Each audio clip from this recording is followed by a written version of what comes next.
देखिए बच्चों, ये क्वेश्चन सीबीएसई में 5 बार पूछा जा चुका है।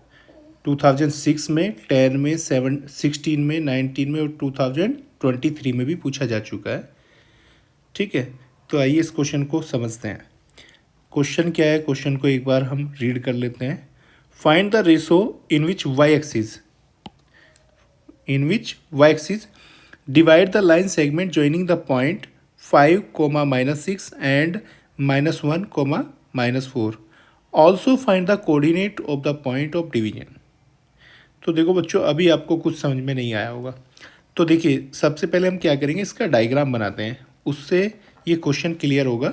ठीक है, तो देखो इसमें क्या बोला गया है। हमारे पास क्या है, 2 पॉइंट है। कौन कौन से पॉइंट हैं? एक पॉइंट ले लेते हैं यहाँ पर हम 5, -6। ठीक है, एक दूसरा पॉइंट है हमारे पास, ये क्या है, -1, -4। ठीक है, तो ये 2 पॉइंट हैं। इस पॉइंट का नाम लिख लेते हैं पॉइंट ए, और इस पॉइंट का नाम लिख लेते हैं पॉइंट बी। तो देखो, ये 2 पॉइंट है हमारे पास। इन दोनों पॉइंट को हम क्या कर देते हैं, ज्वाइन कर देते हैं। तो ये एक लाइन सेगमेंट हमारी बन जाएगी ए बी। अब देखिए क्वेश्चन में क्या बोला गया है, इन दोनों पॉइंट को ज्वाइन करने से जो ये लाइन सेगमेंट ए बी बना है, ये line segment A B Y axis से क्या हो रहा है, इंटरसेक्ट हो रहा है। तो ये वाई एक्सिस हम यहाँ पे ड्रॉ कर लेते हैं। ये क्या है, हमारी वाई एक्सिस। ठीक है, तो ये जो वाई एक्सिस है, ये क्या कर रही है, इस लाइन सेगमेंट ए बी को क्या करती है, ये कट करती है। ठीक है, ये है वाई एक्सिस। ये वाई एक्सिस इस लाइन सेगमेंट ए बी को मान लीजिए इस पॉइंट पी पर क्या करती है, कट करती है। ठीक है, ये जो पॉइंट पी है, ये कहाँ पर है, वाई एक्सिस पर है। तो वाई एक्सिस पर एब्सिसा क्या होता है, 0। तो इस पॉइंट के कोऑर्डिनेट क्या होंगे, एब्सिसा तो इसका 0 होगा। ऑर्डिनेट क्या होगा, ऑर्डिनेट को हम वाई मान लेते हैं। ठीक है, अब देखिए, तो हमें क्या करना है, इस पॉइंट पी के कोऑर्डिनेट हमें फाइंड करने हैं। ठीक है, इसे क्या बोलेंगे, पॉइंट पी को बोलते हैं पॉइंट ऑफ डिवीजन। ये जो लाइन सेगमेंट ए बी को डिवाइड कर रहा है ना, पॉइंट पी। तो देखिए, इन दोनों पार्ट के ए पी और बी पी, इन दोनों पार्ट का हमें रेशो भी बताना है क्या होगा। ठीक है, इस रेशियो को हम एज्यूम कर लेते हैं m/n। ठीक है, तो m और n, इन दोनों का हमें रेशो भी बताना है और पॉइंट पी के कोऑर्डिनेट भी बताने हैं। ठीक है, तो देखिए बच्चों, सॉल्यूशन में हम यहाँ पर लिख लेते हैं। तो देखिए क्या लिखेंगे, let the line segment A B, let the line segment A B is divided by y-axis in the ratio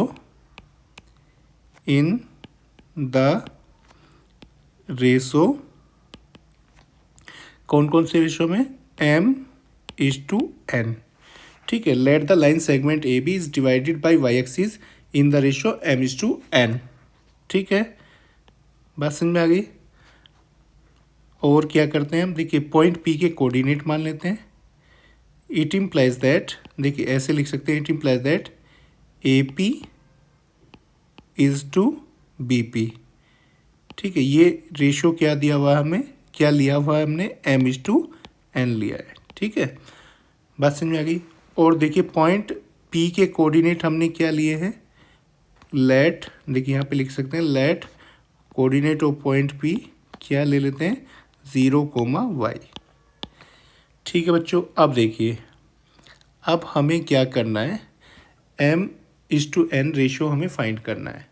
तो इसके लिए हम क्या करते हैं, सेक्शन फॉर्मूला यूज़ करेंगे। अब देखिए, सेक्शन फॉर्मूला जो होता है वो एब्सिसा के लिए भी होता है और ऑर्डिनेट के लिए भी होता है।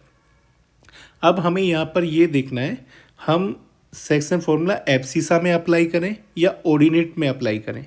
तो उसके लिए हम क्या चेक करते हैं, इन तीनों पॉइंट के, देखिए ये जो 3 पॉइंट हैं, इन तीनों पॉइंट की हम एब्सिसा को और तीनों ही पॉइंट के ऑर्डिनेट को चेक करते हैं। देखिए अगर तीनों पॉइंट में एब्सिसा की न्यूमेरिक वैल्यू हमें दी हुई है, तब हम सेक्शन फॉर्मूला एब्सिसा के लिए यूज़ करेंगे। और अगर तीनों ही पॉइंट में ऑर्डिनेट की न्यूमेरिकल वैल्यू हमें दी हुई है, तब हम सेक्शन फॉर्मूला ऑर्डिनेट में यूज़ करेंगे। तो देखिए हम यहाँ पर देख सकते हैं, तो देखो यहाँ पर हमें एब्सिसा की वैल्यू क्या दी हुई है, तीनों पॉइंट में न्यूमेरिकल वैल्यू, ठीक है। जैसे यहाँ पर देखिए ये जो 5 है, ये 5 क्या है, x1 की वैल्यू, ये 0 क्या है, x की वैल्यू है, और ये -1 क्या है, ये x2 की वैल्यू है। आप देख सकते हैं x1 की वैल्यू, x की वैल्यू और x2 की वैल्यू तीनों न्यूमेरिकल वैल्यू है, ठीक है। तब हम क्या करेंगे, यहाँ पर सेक्शन फॉर्मूला जो अप्लाई करेंगे, हम किस में अप्लाई करेंगे, एब्सिसा में अप्लाई करेंगे। तो यहाँ पर हम लिख सकते हैं using section formula, using section formula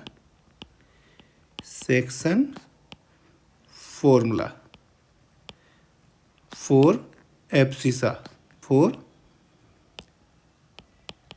abscissa में यूज़ करेंगे। तो देखिए सेक्शन फॉर्मूला फॉर एब्सिसा क्या होगा, x is equal to m x2 plus n x1 upon m plus n, ठीक है बच्चों। अब देखिए x की वैल्यू हमारे पास क्या है, x की वैल्यू तो हमारे पास 0 है, m की वैल्यू m ही है, x2 की वैल्यू क्या है, -1, ठीक है, प्लस n इंटू x1 की वैल्यू क्या है, 5, ठीक है। तो देखो बच्चों हम क्या करते हैं, देखिए x1 की मल्टीप्लाई इधर n के साथ करते हैं, x2 की मल्टीप्लाई इधर m के साथ करते हैं, इस तरह से हम क्रॉस मल्टीप्लाई करते हैं, ठीक है। तो अपोन में क्या लिख सकते हैं, देखो यहाँ पर हम m प्लस n, ठीक है। 0 के नीचे 1 लिख सकते हैं, क्रॉस मल्टीप्लाई करेंगे तो देखिए m प्लस n की क्रॉस मल्टीप्लाई 0 में करेंगे, ये तो 0 बन जाएगा, ठीक है। तो ये तो 0 बन जाएगा, ये क्या बन जाएगा, लेफ्ट हैंड साइड में 0 और राइट हैंड साइड में 1 की मल्टीप्लाई करेंगे तो ये आ जाएगा -m और +5n, ठीक है। -m को लेफ्ट हैंड साइड में लाएंगे तो ये +m बन जाएगा, ये क्या बन जाएगा, +m is equal to 5n, ठीक है बच्चों। अब देखिए अब क्या करेंगे, m के नीचे n को ले आएंगे, राइट हैंड साइड में क्या बचेगा, 5 के नीचे 1 लिख सकते हैं, ठीक है। तो देखिए बच्चों यहाँ पर हमारे पास m/n, ये रेशो कितना आ जाएगा, 5:1, ठीक है। तो हमारे पास ये देखिए m और n का रेशो कितना आ जाएगा, 5:1, ठीक है। तो ये तो हमारा फर्स्ट आंसर आ जाएगा, ये फर्स्ट आंसर हमारा क्या आ गया, रेशो आ गया ये 5:1, यहाँ पर हम इसको आंसर लिख सकते हैं। अब हमें क्या करना है, देखिए इस क्वेश्चन में और क्या बोला गया है, find the coordinate of the point of division. देखिए पॉइंट P के कोऑर्डिनेट भी हमें फाइंड करने हैं, क्या करने, पॉइंट P के कोऑर्डिनेट फिर से फाइंड करने। तो अब देखो हम क्या करेंगे, इस डायग्राम को फिर से बना लेते हैं, हम फिर से इसको क्या करेंगे, डायग्राम को बनाएंगे। तो देखो कैसे बनाएंगे इसको, हम इसको पहले लाइन सेगमेंट AB को ड्रॉ कर लेते हैं, ठीक है। ये हमने लाइन सेगमेंट AB ड्रॉ कर लिया है। अब A के कोऑर्डिनेट क्या है हमारे पास, 5, और B के कोऑर्डिनेट क्या है, -1, -4, ठीक है बच्चों। और ये हमारे पास क्या है, यहाँ पर पॉइंट P के कोऑर्डिनेट क्या है, 0, y। और देखो ये जो m है, m/n, ये तो वैल्यू हमारे पास m की वैल्यू तो 5 आ चुकी है और n की वैल्यू 1, ये तो रेशो हमें मिल चुका है, ठीक है। अब देखिए तो ये हमने डायग्राम फिर से बना लिया है। हमें क्या करना है, पॉइंट पी के कोऑर्डिनेट फाइंड करने हैं। पॉइंट पी के क्या करने, कोऑर्डिनेट फाइंड करने हैं। तो एम की वैल्यू हमारे पास 5 आ चुकी है और एन की वैल्यू क्या आ चुकी है, 1। ठीक है, अब देखो, अब हम क्या करेंगे, इस रेशो को फाइंड, वाई की वैल्यू को फाइंड करने के लिए, तो देखिए वाई की वैल्यू फाइंड करनी है तो हमें सेक्शन फॉर्मूला फिर से अप्लाई करना पड़ेगा, लेकिन किसके लिए अप्लाई करेंगे, ऑर्डिनेट के लिए।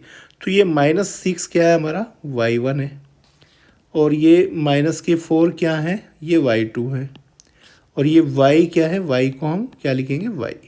ठीक है, और m की वैल्यू 5 है, n की वैल्यू क्या है, 1। अब देखिए, तो हम क्या लिख सकते हैं, using section formula, using section formula, using section formula for ordinate, तो देखिए ऑर्डिनेट के लिए सेक्शन फॉर्मूला अब हमें यूज़ करना है। तो क्या होता है, y इज इक्वल टू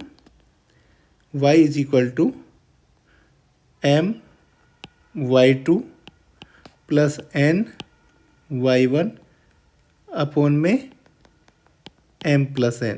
ठीक है बच्चों, अब देखिए इस फॉर्मूले में वैल्यू पुट करेंगे, तो y को तो देखिए y ही लिखना है हमें, इज इक्वल टू m की वैल्यू क्या है हमारे पास 5, y2 की वैल्यू क्या है हमारे पास -4 प्लस n की वैल्यू 1 और y1 की वैल्यू क्या है -6 अपॉन में m प्लस n, तो ये आ जाएगा 5 + 1। ठीक है बच्चों, तो देखिए क्या आ जाएगी ये y की वैल्यू, ऊपर देखिए 5 की मल्टीप्लाई -4 में करेंगे तो -20, प्लस 1 की मल्टीप्लाई -6 में करेंगे तो ये -6 अपॉन में 5 + 1 6 आ जाएगा। ऊपर देखिए -26 बन जाएंगे और नीचे ये 6। 2 से डिवाइड करेंगे तो देखिए 2 से डिवाइड करेंगे तो ऊपर ये कितना आ जाएगा 13 और नीचे ये 2 से डिवाइड करेंगे 3। तो देखिए y की वैल्यू क्या आ जाएगी, -13/3। तो ये हमारी वैल्यू ऑफ y आ गई। ठीक है, वैल्यू ऑफ y आ गई। देखिए y की वैल्यू हमें मिल चुकी है, तो हम पॉइंट ऑफ डिवीज़न, जो ये पॉइंट ऑफ डिवीज़न P है, इसके कोऑर्डिनेट क्या लिख सकते हैं, देखिए इसके कोऑर्डिनेट हम क्या लिख सकते हैं, देखिए now coordinate of division P क्या आ जाएगा हमारे पास, देखिए एब्सिसा का कितना है 0 और ऑर्डिनेट की वैल्यू क्या आ जाएगी -13/3। तो ये पॉइंट P के क्या आ जाएंगे हमारे कोऑर्डिनेट। ठीक है बच्चों, तो ये पॉइंट P के हमारे कोऑर्डिनेट आ जाएंगे, आंसर।